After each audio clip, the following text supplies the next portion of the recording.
Hello crafters, this is Mary Prasad. Visit me at artbymdp.blogspot.com. In this video, I'll teach you how to use Delicata inks, Memento Luxe inkers, and Creative Medium to create a grunge multimedia look. For this project, you'll need the following supplies listed on the screen.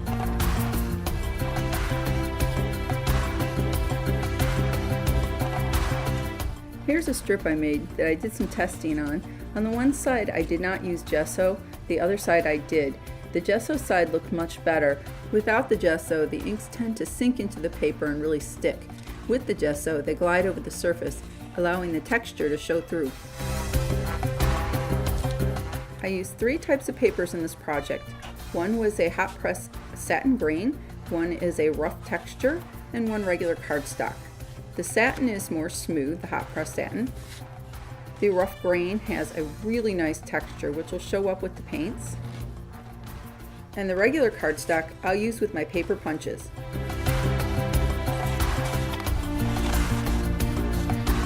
To begin with, I'm going to coat all my papers with acrylic gesso in white. I'll add the gesso going in both directions to be sure I get a nice even coating. This is the rough piece that I cut to about 5 by 7 inches. This will be used as the background for the front of the card. This is a smaller piece of the rough paper which I'll use to die cut some of the framing pieces. I'll use the small piece of satin paper for the letters that I'm going to die cut. Finally, the cardstock. I won't need the whole piece, so I'm just going to do about half. Once all the pieces have dried, I'm going to start to add the color. For this look, there can be a lot of layers. I'm going to start with the Memento Luxe inks, and then I'm going to add some Creative Medium to them to thin them out and give them a little more transparency. This is the white cardstock, and I'm going to use this for my butterflies. So basically I'm going to lay down some color, and then I'm going to add some of the white shimmer ink to make it more iridescent for their wings.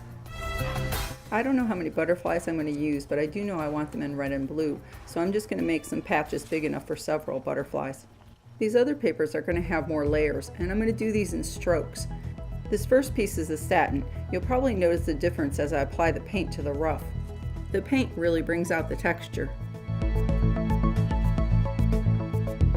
Once I've finished applying the red, I'll start on the blue, and I'm not going to put as much on the large sheet. That's going to be the main background. At least not yet. I plan to stamp first and then add some more color. I chose this really cool clock face stamp. It's going to be very subtle in the background, but you'll see hints of it through the paint.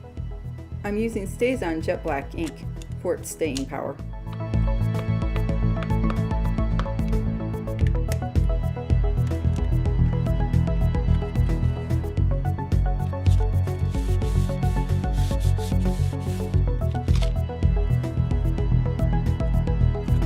I find the best way to clean the StazOn off my stamps is with the StazOn All-Purpose Stamp Cleaner. I spray it on, dab it with a paper towel, and finally I just clean it with my stamp scrubber. Check out how clean it gets the stamp. Now I'm going to add some more color.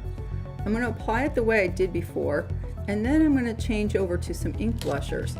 This will make the ink go down into the crevices and give it a different look.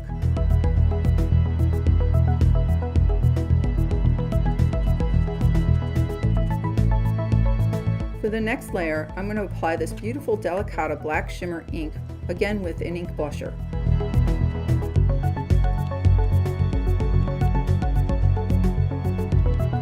The Delicata ink gives it a soft, subtle shimmer.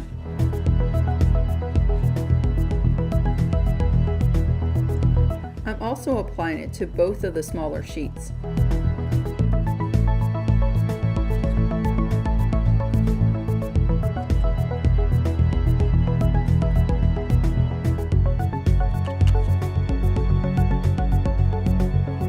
Before continuing, be sure the inks are really dry. I used a heat tool to speed up this process. To give my main background even more texture, I'm going to use this embossing folder. I'm going to check the side that's raised and put the back of the paper on top of that. That way it will push through to the front and give the square textures on the front of the card. After running that through the machine, you can see the texture if I turn it into the light, but now we're going to bring it out with some of the white shimmer Delicata ink. Since we mainly want the white shimmer on top of the squares, we're going to carefully skim the surface with our ink blusher.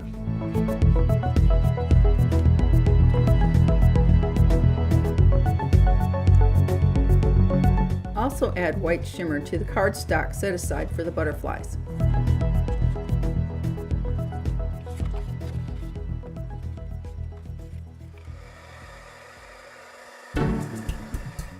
For the final layer, add some more Luxe inkers at full strength to the paper, but just do it in a few spots here and there.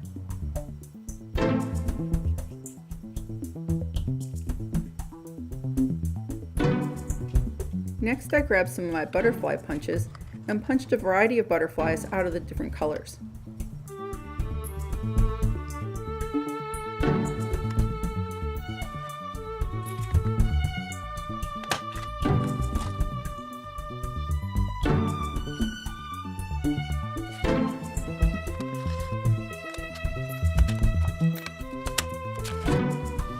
I'm going to use these dies to die cut the small pieces off screen.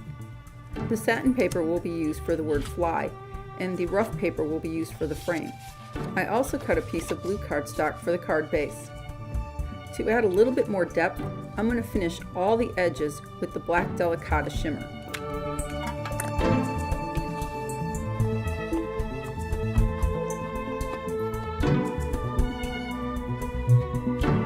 This includes the butterflies and the word fly.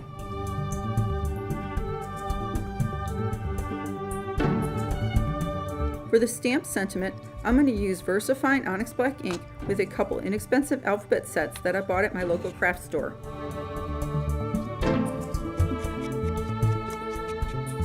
It probably doesn't show on camera, but I did draw a couple of guidelines for my stamping. Don't worry about it being perfect though, this just adds to the grunge look.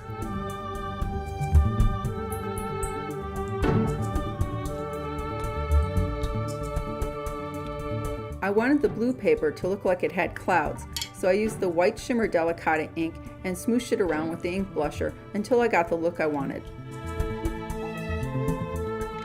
To adhere everything together, I used tear it tape. It's very strong and it'll be able to hold on the thick paper.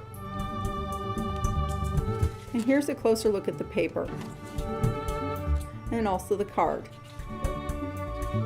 For measurements and other instructions, please go to artbymdp.blogspot.com.